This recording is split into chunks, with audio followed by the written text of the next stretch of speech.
akkana fura qulqulluu waaqayyo tokko ameen. Kabajamoo abbaa keenyaa suuraa galataa luba Saamu'eel jaallatamtoonni maatiiwwan waaqayyo hundumtuu nagaa waaqayyo akkam bultanii akkam jirtu akkam turtanii ameen. Waaqayyo waaqa keenya isa jaalala isaa isa guddaa sanaan waamee mana isaa keessatti walitti nu qabeef bara baraan haa ta'u. Barnooti keenya irraa kan inni itti xiyyeeffatu wangeeluma silabbaan keenya yommuu dubbisan dhageenye wangeela qulqulluun Yohaannis nuuf barreessee boqonnaa 3 lakkoofsa 1-13tti seenaa jiru ta'a. Tarii warri booda dhuftan akka dhageessaniif jalqabaa kaafnee xiqqoo dubbisna. Wangeela Yohaannis boqonnaa 3 lakkoofsa 1 irraa kaasee akkas jedha. Faarisiyoota keessaa namni Niqoodimoos jedhamu tokko ture. Inni dura buutuu Yihuudootaa ture. Inni kun halkaniin gara Yesuus dhufee, Rabbi akka ati barsiisaa taatee Waaqayyo biraa dhufte nuyi beekna. Homtinuu yoo Waaqayyo isa wajjiniin jiraate malee mallattoo ati agarsiistu kana danda'ee hin agarsiisu ittiin jedhe.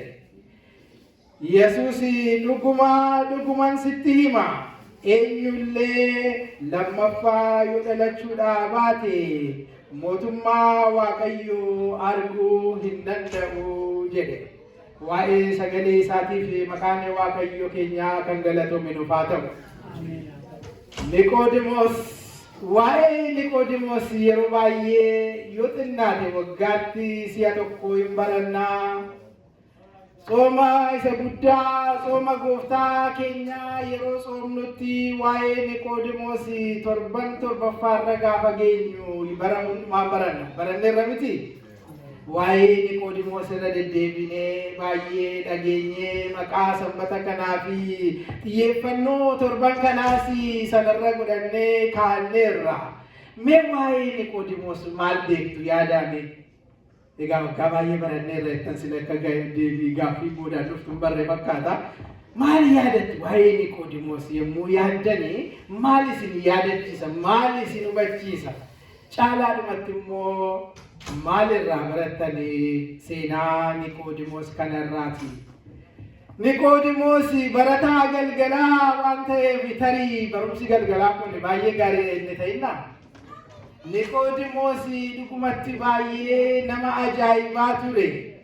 Seenaa isaarraas wanni baratamu wanni jireenya keenyaa fi jireenya kiristaanummaa fi baay'ee barbaachisaa ta'anii waa hedduutu jira. Utuun seenaa isaatti seenin duramee yommuu seenaa isaa kaafnee dubbannu waan irraa barachuu dandeenyu waan shanan tokkoon isiniif kaasa. Waa baay'eetu jira.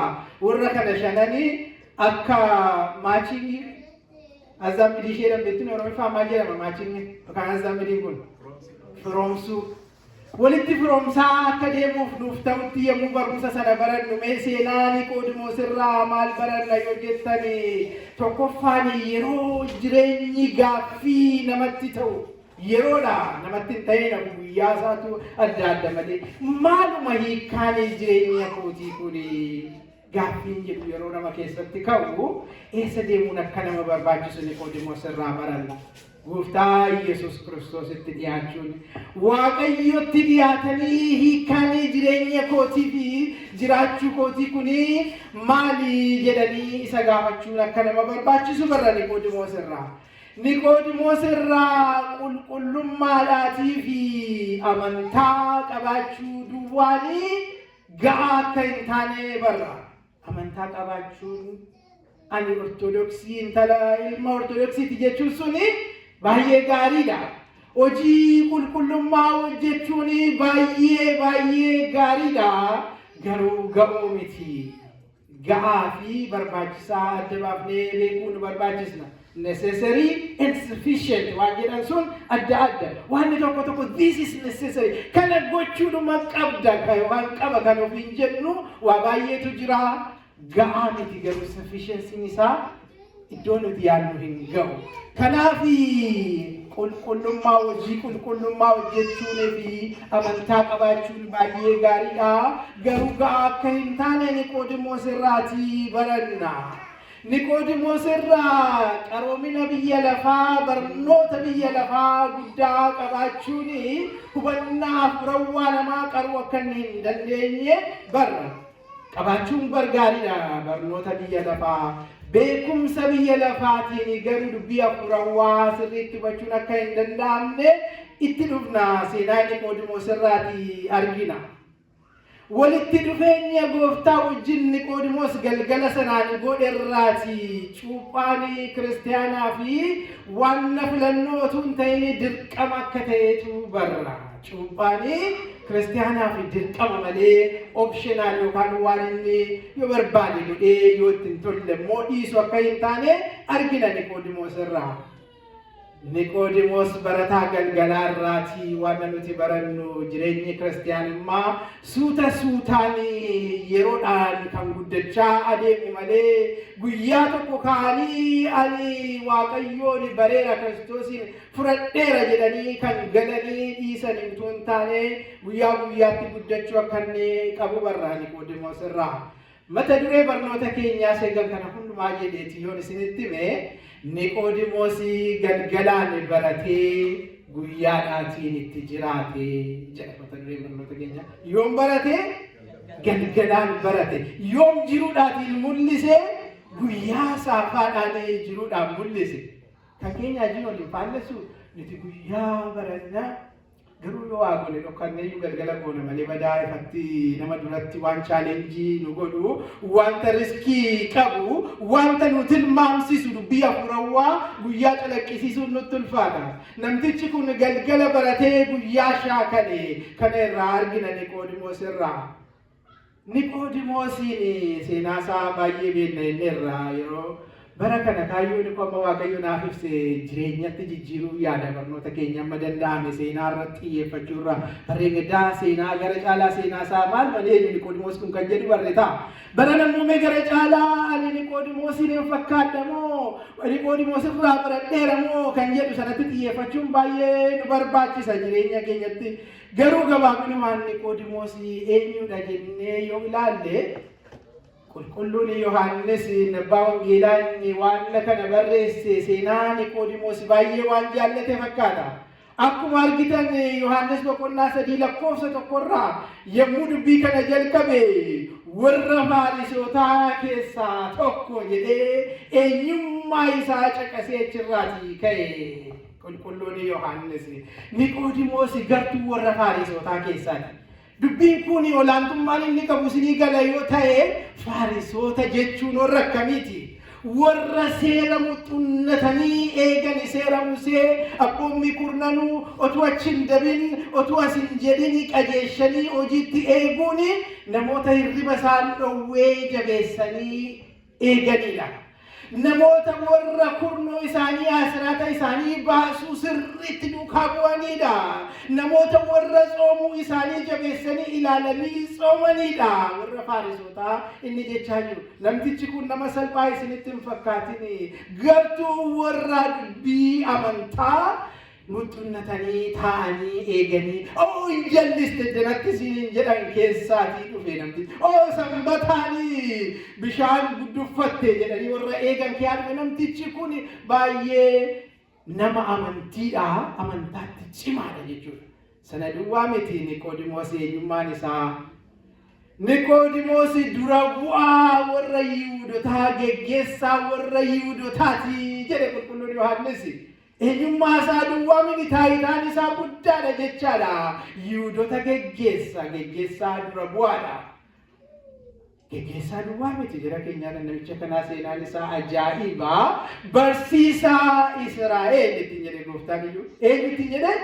Barsiisaa Israa'el. Barsiisota kee tokko miti. Ati barsiisaa Israa'el barsiisicha isa cimaa, isa beekaa, isa dubbii amantii, isa seeraa, isa duudhaa warra Israa'el safuu saba kanaa sirriitti uummata barsiisu dubbii amantii fi safuu fi duudhaa saba kanaa qorattee bira geessee kan barsiistuudha. Barsiisaa akkasiitii jedhe.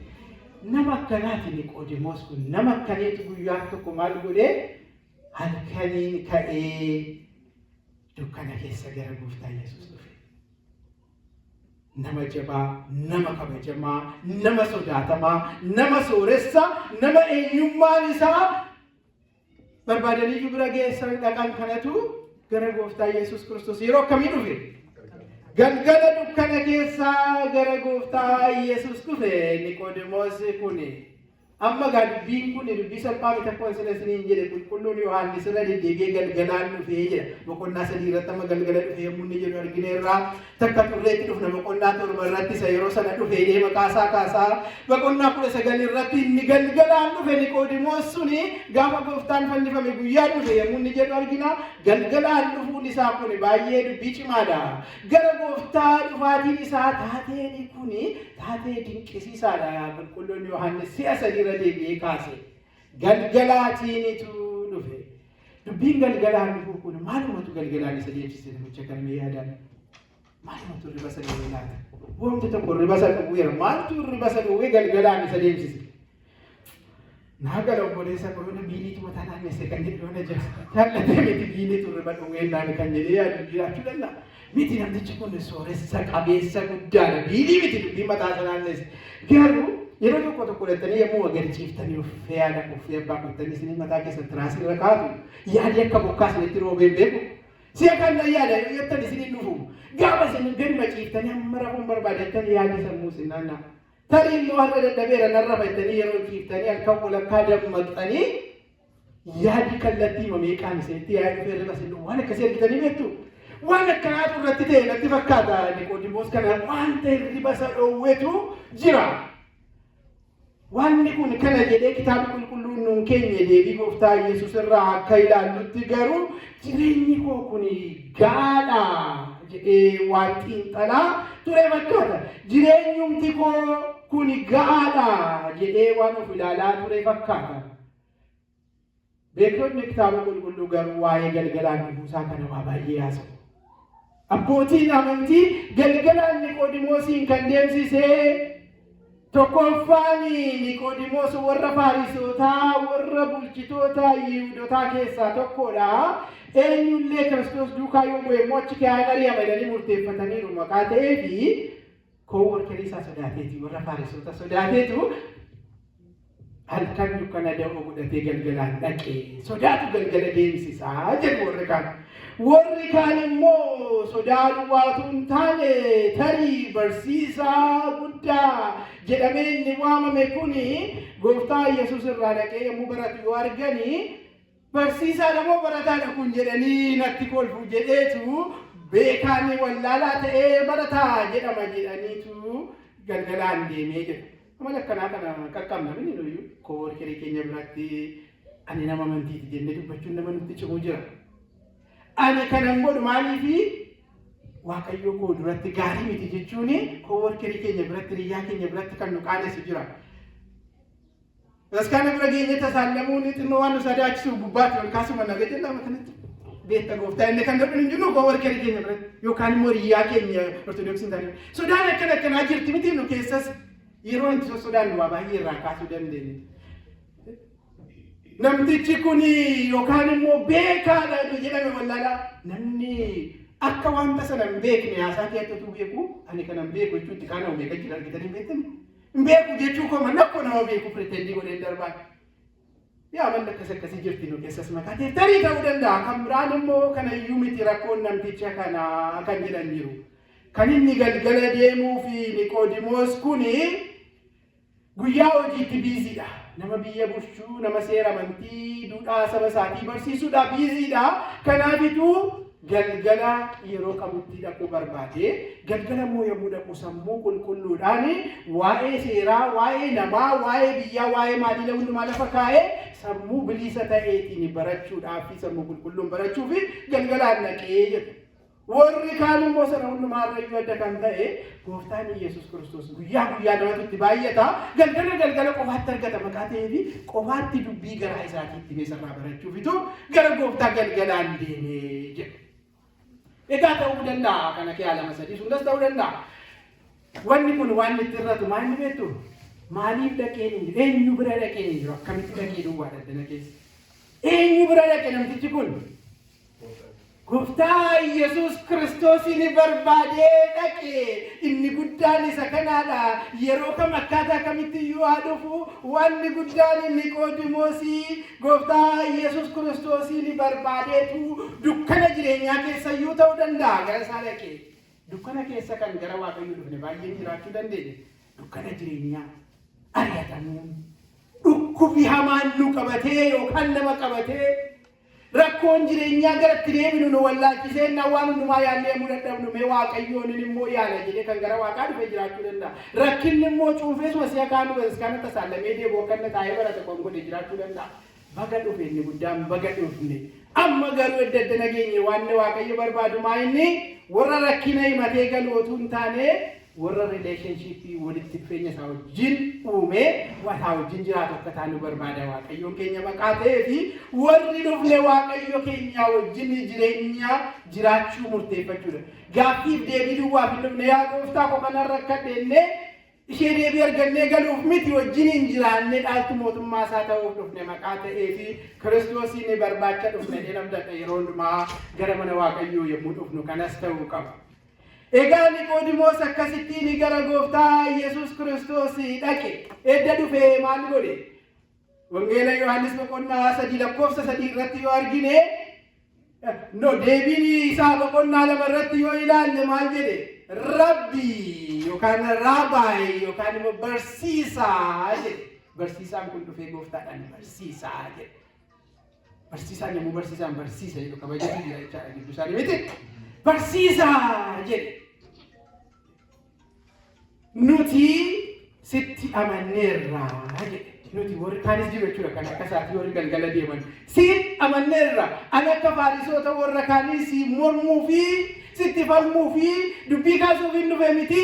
Sitti amanneerra nuti yes Faarisoota keessa garuu sitti amanee tan dhufe jedhe. Ajaa'iba!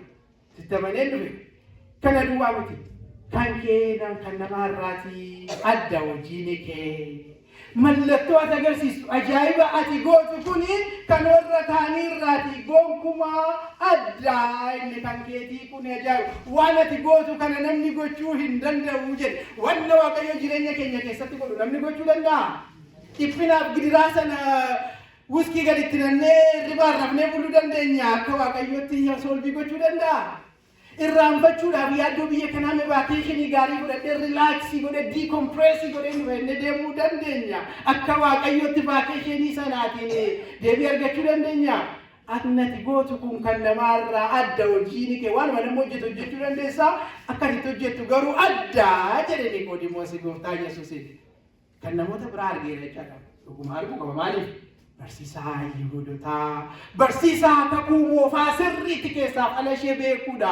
Museen Waaqarraa yommuu inni mannaa gadi roobsee Israa'eliin lafa onaa keessatti lafa homti nuun jirretti nyaachisu argeera moo nagarre namtichi kun? Argeera ta'uu qaba akka barsiisaa kakuu moofaatti. Dhagaa rukutee dhagaa keessaa bishaan maddisiisee yommuu Museen obaasu argee Waaqayyo raajii kanneen nama keessaan gochuu danda'u argeera jechaadha namtichi. Warra akka Elsaa'iifaa Eeliyaas fa'aa du'aa yommuu kaasan argeera namtichi kun. Kan Gooftaa garuu kan kee kun garuu addaa jedhe. Maaliif addatti ta'e laata? Hojiin Gooftaa keenyaa adda jireenya keenya keessatti waan nu yaaddessu hedduun jiraachuu danda'a. Kan kee adduma kan koo kana hiikuu dandeessa. Kan kee addaa kan hin jirre sana jiraataa gochuu dandeessa. Kan kee addaa isa narra tuulamee jiru kan akka hin turre taasisuu dandeessa jennee amanuu qabna. Maaliif Gooftaa kana kan inni argee Niqoodimoos namni guddaan kun dinqisiifachaa jiru yommuu bishaan daadhii wayinii godhu argee. Yommuu inni mana qulqullummaa keessaa hattoota gadi yaasu argee tarii yommuu inni naafa qajeeshu waa hedduu argeera ta'a. Waan guddaan garuu namoonni warri kaan maqaa Waaqayyootiin kana hundumaa godhu ati garuu humna waaqummaa keetiin kana hundumaa taasiftaa jedhee dinqisiifachaa dhufe Niqoodimoos. Humna waaqummaa isaatiin Waaqayyo seenaa keenya nuuf haa jijjiiru. Kan kee ajaa'ibuma jecha gara sana deebii Gooftaa Yesuus Kiristoos baay'ee nama dinqisiisa. Wangeela Yohaannis gara boqonnaa 3 lakkoofsa 3 irratti yoo ilaalle deebii gooftaa amma gaa Niqoodimoos waa baay'ee haasa'eera. Gooftaa Yesuus immoo dubbachuu jalqabe. Niqoodimoos dhugumaan siin jedhaa namni yookaan ati yoo lammata dhalatte malee mootummaa Waaqayyoo ijumaan iyyuu arguu hin dandeessu ittiin jedhe. Wal argaa dubbiin kun ilaalteetti Niqoodimoos kan kee ajaa'ibuma kan kee adduma ati namuma akkamiitii Waaqayyoo si wajjin yoo jiraate malee kana gochuu hin dandeessu maqaa ta'eef Waaqayyo si wajjin jira jechuudha. Gooftaanoo mootummaa kudhaanuu kan dandeessu yoo maal ta'e duwwaadha lammata yoo dhalatte duwwaadha. Eessumaa dubbiin kun isin hin deemu. Otuu amma bartoota keessaa otuu Yohaannis taatanii otuu Yaaqoob Indiriyaas Toomaas taatanii yeroo kana maal gootu? Itti fiigee jettanii gooftaa ati toopikii jijjiiraan kan dubbiin siin galle namtichi kun warra biyya buushanii warra Sinoodosii warra Supreme Court Justice kaa nama dhufeedhaam si deebii toopikii ittiin si jajaa'iraam isa warra Faarisoota keessaati dhufee si jajaa'iraam jettanii otuu keessumattuu Phexros taatanii ariifattee jettanii waan kun dhiisi. Thank you very dinqisiifadhu. Gooftaan waa'ee sanni isa dinqisiifachaa jiru miti. Waan inni itti deemaa jiru waa'ee tarii namtichi iyyuu waan inni haasaa jiru gaaffii isa manaa fidee dhufe miti fakkaata. Yeroo baay'ee laphee keenya ilaaleetu isa sanatti haasa'uu barbaada Waaqayyo sanuu afaan hin lafan dhabnu miti. Introdakshinii keenya sana ofaa yeroo gumne malee anoo si nan argee jechaa jira.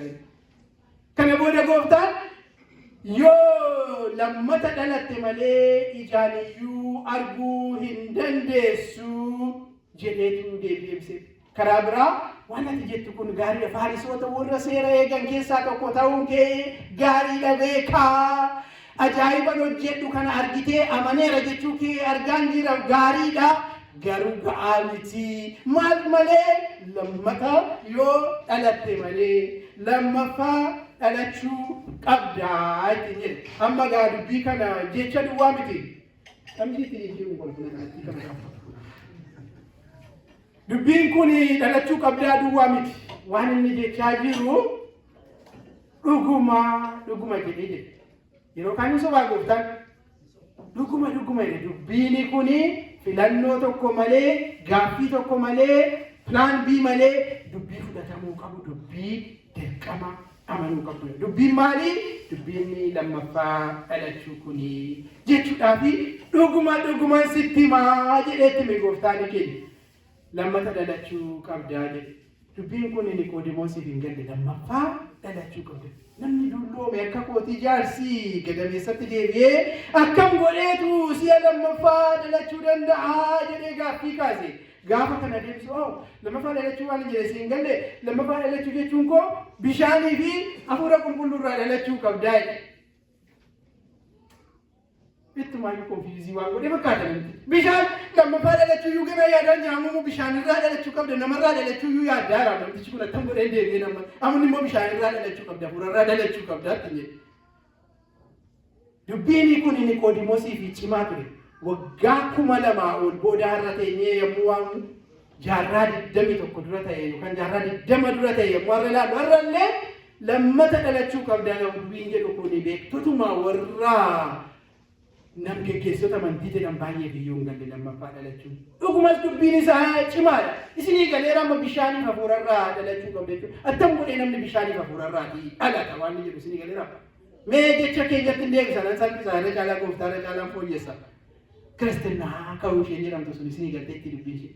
Abbaa kiristinnaa haadha kiristinnaa ta'aa jirra miti. Ijoollee keenya kiristinnaa kaafachaa jirra. Nu galteetti dubbittiin lammata dhalachuu yommuu sana mucaan sun Sillaasee irraa dhalatee jenna. Nu galeeraa yommuu kiristinnaa kaafnu yommuu kaasifnu dubbiin kun. Kanaaf manni kiristiyaanaa iccitii cuuphaa jettee barsiisti. Barachuu qabna iccitii mana kiristiyaanaa keenya. Maaliif? Niqoodimoos beekaa seenaa isaan sila akka sanatti isinitti hime kanaaf galuu dide dubbiin kun gooftaan itti himennaan. Dhugumatti dubbiin hafuuraa keessumattuu bara sanaa dubbii namaa galuu didee nama rakkisu isa guddaa ture. Waan namtichi balleesseef miti. Namaan galu ture dubbiin hafuuraa kuni. Gooftaan egaa dubbii kana ibsee fi itti himee lammata dhalachuu bishaan hafuurarraa dhalachuu dheedhee isa booda har'auniif maal jechuudha bishaan mul'atu sanaatiin yommuu mucaan cuubamu kadhannaa afurri qulqulluun bishaan sana akka jijjiiru taasisanii afura qulqulluudhaatiin kennaan hin mul'anne mucummaanii waaqayyoo bishaan mul'atu sana keessaan namaa kennama jechuudha. Kun akkamitti ta'uu danda'a jedhe gaafamuu godhu. Haa ta'u gaarii garuu piroosiizeraalii akkamitti ta'uu danda'a wanti kun piroosiisiin isaa attami isteep wanti turiin isaa attami jedhee gaafachuu barbaade akkamitti ta'uu danda'a jedhe. Gaaffii kana giiftii maaramiinis gaafatee turte yaadattu. Wangeela Lukaas boqonnaa tokko lakkoofsa 39 irratti yoo ilaalle 32 irratti yoo ilaalle giiftii maaramiin Gabri'eeliin dhufe maal ittiin jedhe? Ilma hindeessaa gooftaa ilma waaqayyoo deessaa ittiin jedhe. Yommuu kana maal jette? Anoo ammallee durba abbaa manaa osoo hin qabu kun akkamittiin ta'uu danda'a jette gaafate. Deebiin qulqulluun Gabri'eeliin deebiseef maal jedhe ergamichi?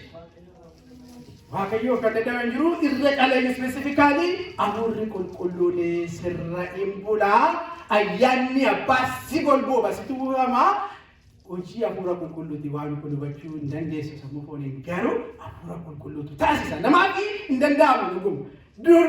Durbummaan deessees hin beektu isa boodas hin deenye hojii afura qulqulluun giiftii maaramiin deessetti durbummaan hin deessa.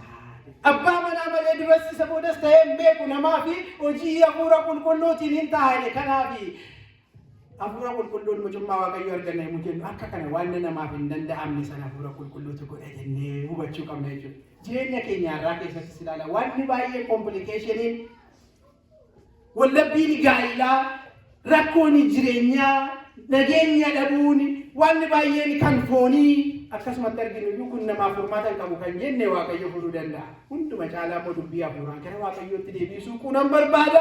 Akkamumatti akkan kana godhuu wallaale. Akkamumatti akkan suusii kanaa amala kanaa sana dhiisuu dhabe kan jennee fi hafuurri qulqulluun gochuu danda'a maqaa ta'eef gara waaqayyootti dhiyaannee waaqayyoon haa gaafannu. Yeroo keenya qusachuuf egaa Niqoodimoos haala kanaan gara gooftaa Yesuus Kiristoositti yommuu dhiyaatu gooftaan kun akkamittiin ta'uu danda'a yommuu inni jedhee hunda deebisee booda ati barsiisaa warra Yihuudootaa miti yoo jedhe. Ati barsiisaa warra Israa'el taatee hojii hafuura qulqulluu irraa namni akka dhalachuu danda'u kana hin beektu jedhee gaafate. Dubbiin kun bu'uurarraati waan Niqoodimoosiin jijjiiree fakkaata. Hin beektu jedhe hirrina isaa gaafa sana waan sirriitti hubate fakkaata Niqoodimoos. Hirrina isaa argee Niqoodimoos gaaffii kanarraati. Gaadha moo ga'aa miti deebii jedhuuf jireenyi isaa akka ga'aa hin taane akka dandeetti isaatti akka beekumsa isaatti akka sanyii isaatti ilma Abrahaam ta'uu isaatiin fayyinni sanuma duwwaadhaan dhufuu akka hin dandeenye barsiisaa Yihuudootaa ta'uu isaa duwwaan akka hin danda'amne abbaa seeraa gaggeessaa amantii ta'uu isaatiin akka hin danda'amne hubate. Inni guddaan hirruu keenya hubanneerraa nuti hirrina keenya beekna. Tarii qeesiin daaquuniin paappaasiin monokseenii qiddaaseen hundi isaa ga'aatti fakkaatu jira laata? Ga'aa miti qiddaaseen keenyaaf lallabaan akka kooti kun waan lallabee galeef ga'aatti fakkaataa laata? Ga'aa miti faarfattoonni faarfannaan keessan gaariidha garuu ga'aa miti. Amantoonni jaalala simbatas kanaaf qabdan sun bareedaadha gaariidha garuu gaadha ga'aa miti. Soofalli isaa maaliree? Lammaffaa dhalachuu ishee kana hoogallee irra lalisanoo gaafa 40 yookaan gaafa 80 marii waan gaarii dubbatti gadi jiraatan ishee waan dhalatteera guyyaa 80 baay'ee gaarii amma gaafa isaa maayini akka nama lammata dhalateetti jiraachuu akka nama lammata dhalateetti jiraachuu sanaadha inni guddaan lammaffaa dhalachuu waan isa tokko godhanii biraa galanatu hin ta'in edda dhalatanii akka nama dhalateetti jiraachuu malee akka nama tokkichumaadhaaf abbaarraa dhalateetti jiraachuudhaatiin fayyinaaf of qopheessuun fayyinni nuu kennameera fayyina sana guyyaa guyyaatti jiraachuu qabna malee horiin dhaqee galannee kan jiraannu. Xumuraan seenaa Niqoodimoositti seennee achirraan raawwanna. Niqoodimoos gaa sana hundumaa keessa darbee galgala waan kana sirriitti baratee edda fixee booda guyyaadhaan immoo shaakate kanaaf mata duree godhannee kana. Lammaffaa dhalachuu jijjiirama bu'uuraa mucummaa waaqayyoo argachuu sanatti immoo barabaraan jiraachuu Niqoodimoos akka inni itti jiraate qulqulluun Yohaannis yommuu nu barreessu wangeela Yohaannis boqonnaa 7 lakkoofsa 50 irratti waan tokko argina. introduction isaa warra Faarisotaatu walitti qabamanii murteeffatan. Yesus kana yoo ajjeefne malee falli hin jiru maqaa ta'ee fi dhaqaatii morma isaa qabaanu fidaa jedhanii loltoota kiyyaa ergate. Dhaqaama qabamanu fidaa duratti dhiyeessaa jedhan. Loltoonni fiduu dhaqan. Gaafa dhaqan loltoonni maal ta'an beektu barumsa isaa dhaga'anii ija babaasa keechitti hafan. Waa! Dinqisiifatan. Isa boodatti dhiisaniitu harka qullaa deebi'anii dhaqan. Gaafa isaan dhufanii meerre gooftichi meerre Yesuus dhaqee fidisiin jedhe. Maaloo dhiisaa nama akka nama kanaa dubbatu takkuma dhageenyee hin beeknu. Dubbiin isaa laphee namaa baqsaa jedhan. Dubbiin isaa ajaa'ibaadha. Kanaafuu qabuu hin dandeenye waan inni dubbatu waan ajaa'ibaati jedhan. Gaafa kana isinis isin dogoggorsiidhan. Dubbiin dubbii cimaa ta'e. Sana booda murteessuu barbaadan achuma ta'anii wacanii. Amma boqonnaa torbaa Yohaannis 7:50 irratti maal jedhee barataan galgalaa Niqoodimoos guyyaadhaan jijjiirama fiduu jalqabe. Gaaffii tokkittii kaase. Seerri keenya kun nama tokkootu gaafatanii irraa hin hubatin itti murteessuudhaaf eeyyamaa'oo jedhe. Gaafatti makana duwwaa gaafate. Seerri keenya eeyyamaa jedhee gaaffii gaafate. Warri Faarisotaa ati immoo warra Galiilaatti dabalamuu keetti Galiilaadhaatis jedhan. Namticha kana duukaa kan jiru warra Galiilaa warra homaa hin beekne warra hin baranne malee namni wayitti galu jedhan akkasumas namni wayitti galu tokko achi kan jiru. Ati isaanii taate jedhan achumaan ol gahii sana taa'uu hin dandeenye diiganii galan. Gaaffii tokkoon ol gahii isaanii gaaffii dhugaa tokkoon ol gahii isaanii diige barataan galgalaa yommuu guyyaa hojii hojjechuu jalqabu. Argitu jijjiiramni isaa seetti mul'ataadha. Namtichi kun gosa sila sodaatee halkan inni dukkana da'oo godhatee dhufeedha. Beektu miti? Namtichi kun isa sila ganaa barataadhaa jedhamu hin barbaanne Kiristoositti dhiyaachuu isaa baramuu hin barbaanne. Mee waggaa meeqa teessan fayyisaa addunyaa keessa? Ishee durii dhiifne waggaa jaafaa jalqabne miti? Amma jijjiiramne mee yaadanne? Galgalaan dhufnee dhiphinaaf gidiraa keessa ari'atamuuf maal keessa fayyisaa addunyaa dhufnee dhaabbanne ta'uu danda'a. Galgaluma sana jirra moo guyyaan tas baaneerra. Waan kanatti yaadnu saba Waaqayyo. Yeroo baay'ee namoonni akka viktimiitti akka miidhamaatti yaadanii boodatti kan isaan qabee hambisu akka miidhamaatti akka viktimiitti yaadaa jiraachuu. Ari'atamnee dhufne ta'uu danda'a. Ariinee fuula duratti ceena innee deemuun garuu dirqama keenya. Waggaa jaha keessatti jijjiirama afuran waamama agarsiisne jennee of ilaalle. Niqoodimoos kanatti murteessuu dandeenya. Yoo galagallee ilaalte akka namaatti tunu kee nama tokko ta'eeti. Warratti sun kee nama tokko ta'e gaaffii baay'ee kaasa. Ammayyuu kun Niqoodimoos kun warruma Faarisotaa gidduu taa'ee haasa'aa argitu waan inni gochaa jiru. Eessa jira? Bartoota 12 gidduu mini eessa jira? Warruma Faarisotaa sana gidduu taa'aa jira. Akka keenyaa fi gaafuma sana galgala Kiristoos duukaa bu'uu qaba ture. Sana duwwaa miti. Ammayyuu waan inni jechaa jiru yoo baay'ate gara dhugaaf looge malee Kiristoos inni sin akkasirratti kaatan kun dhugaa kana qaba jedhee Kiristoosiif loleera. Hin lolle akka keenyaa fi ammayyuu sodaadhaan ishee yoo hollachaa waa dubbateef jennatu nuyi ta'eeti. Sana duwwaa miti dhugaa gooftaa Yesuus Kiristoos ifatti dubbatee warra sana namansiise. Kanarraa maal jechuu barbaada? Jijjiiramni hafuurawaa suuta guddata ta'uu danda'a. Walii obsinu. Namni gara qajeelummaatti yommuu dhufuu jalqabu jabaadhu obboleettii jabaadhu obboleessaa jennee fuula duratti deemsisuu qabna. Edda galeessa faarfatti har'ammotti mitachi dhadhaa miti dubbii akkas taataa miti. Yeessatu danda'ame takkattatu jijjiiramne gaariidha. Jijjiiramni hafuurawaa suuta dhufa saba Waaqayyoo ofii keenya irrattis akkasitti hojjennu. Kan lammataa eessatti argina Niqoodimoosiin fannoo gooftaa jalatti argina.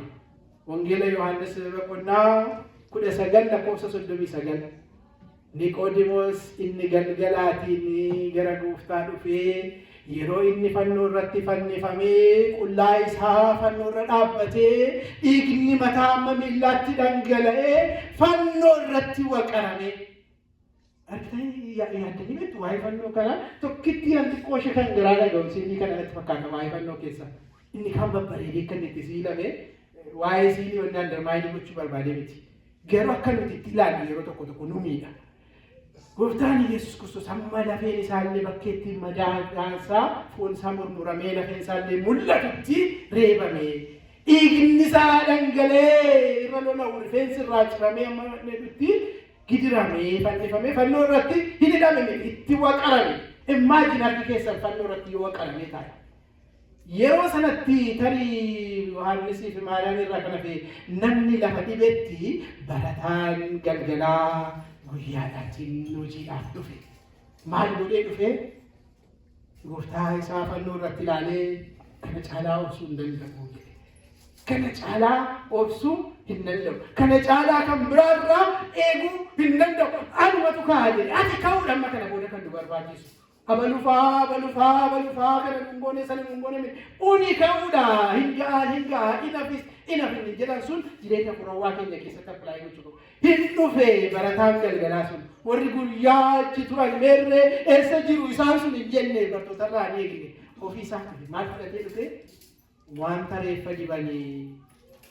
qumbii kardee jedhanii fi wantoota adda addaa paawundii 100 ta'u birrii guddaa baasisu fudhateetu dhufe maal gochuu fi gooftaa isaa lafa namni dhibetti fannoo irra hin oolu fannoo irra ta'ee buusuudhaaf dhufe gaafa sana fannoo irraati Yoosef nama Armaataayii jedhamu tokko wajjin fannoo irraati yeroo namni dhibetti barataan galgalaa guyyaadhaan gooftaa isaa buusee kan dibee kafalee gooftaa isaa awwaalate jijjiiramni hafuurawwaan jedhu lammaffaa dhalachuun cuuphaadhaan dhalannee irraa jireenyaan jiraachuun ani isin jedhu ishee kanaadha namarraa yeroo itti eegnu namoota ilaalles yeroo itti waa gochuu dhiifnu sun ga'ee fuula duratti tarkaanfachuun anumatu godha waan hin danda'u godha jennee ka'uun yeroon isaa ammaadha yoo fannoo irratti gooftaa Yesuus Kiristoosiin akka sanatti argineerra ta'e har'a gara Waaqayyootti guutummaatti deebi'uu nu barbaachisa. Optionaalii isa gaafa sanbata guddaa, isa gaafa dhalootaa, isa gaafa cuuphaa, isa gaafa du'aa ka'umsaa miti. Yeroo hundumaa gara Waaqayyootti deebi'uun unii fi fannoo faarfannaa asumatti faarfataa jirteetti anaaf fannifamte, anaaf madoofte, anaaf dhiigi kee lola'ee suni har'a sun anaan suni ana ta'ee gara Waaqayyootti deebina. Yoo fannoo irratti isa argineerra ta'e jijjiirama bu'uurawwaa har'a fiduudhaaf ka'uu nu barbaachisa. Yoo fannoo irratti argineerra ta'e dhiiginni suni uniif lola'ee foonni suni uniif murame eenyuufi saba Waaqayyoo uniif uummata isaaf saba biyya lafaa hundumaaf ta'e uniif murame barakaan yommuu biyya jiru maal dhiiga isaa foon isaa fudhadhan ture yeroo akkasii maal kamiin ka'ee qaddasiisa ture jechuun sun hafee amma jijjiirama bu'uuraaf inni qulqulluu dhiiga isaa isa nuuf dhangala'e foon isaa isa nuuf murame kanarraa nyaadhaa yoo kanarraa nyaattan jireenya bara baraa qabdu isa jedhame sana fudhannee tajaajila inni akkan barbaadu tana duukaa bu'aa jedhee sana nama eeguu dhiifnee ofii goonee fuula duratti tarkaanfachuu qabnaa. Galgalaan baratee guyyaadhaan jiraatee saba Waaqayyoo guyyaaf galgala barannaa itti jiraannee mootummaa sana mudhaan Waaqayyo nu haa taasisu. Kan nu barsiifate Waaqa Abbaa, Ilmaa, Hafuura Qulqulluuf galanni haa ta'u.